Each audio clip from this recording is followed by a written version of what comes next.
biologists and biotechnologists are still struggling with some of the problems at the reproductive level of the thylacine de-extinction. It is clear that a Tasmanian tiger embryo can only develop successfully with the help and cooperation of a surrogate mother. Scientists have already decided that this will be a female fat-tailed dunart, as this tiny marsupial is thylacine's closest living relative. Over 95% of their genomes are identical. Creating a so-called marsupial wolf from a marsupial mouse that is more than 100 times smaller may seem bizarre, but in fact the size difference is the least of the problems. All marsupials are extremely small at birth, about half the size of a pinky nail. The situation is complicated because it is difficult to find a way to prepare a surrogate female to survive and carry the pregnancy to term. There is even a small chance that her body will reject the embryo and not feed it, considering it unnatural. Looking back in history, the first attempt to revive an extinct animal was in 2003, when scientists implanted a goat egg with a nucleus from the extinct Pyrenean ibex into a surrogate goat mother. In this case, there was no problem with adoption, but the nucleus was taken directly from the tissue of the last living Pyrenean ibex, so it was purely natural in origin.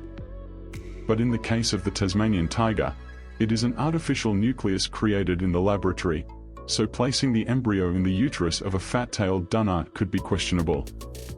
We cannot replace the mother with some kind of stimulating device to help the embryo grow, because building such a tool would cost millions of extra dollars and prolong the wait even further.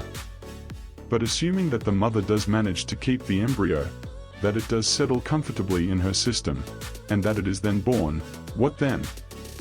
Clearly, the surrogacy will have to end as soon as possible, as the female will not be able to care for the pup for long.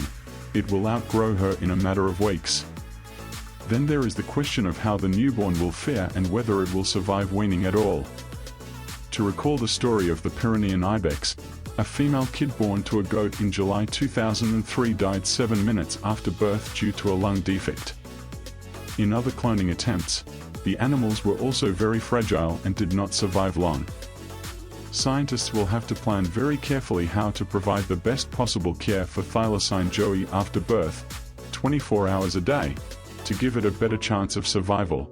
After all, the Tasmanian tiger comeback attempt is undoubtedly the most expensive animal genetic engineering project to date, and it is backed by many famous investors. Some sources say the final cost could easily reach $50 million. It would be a major defeat and a huge financial loss if the project ultimately proved to be a failure.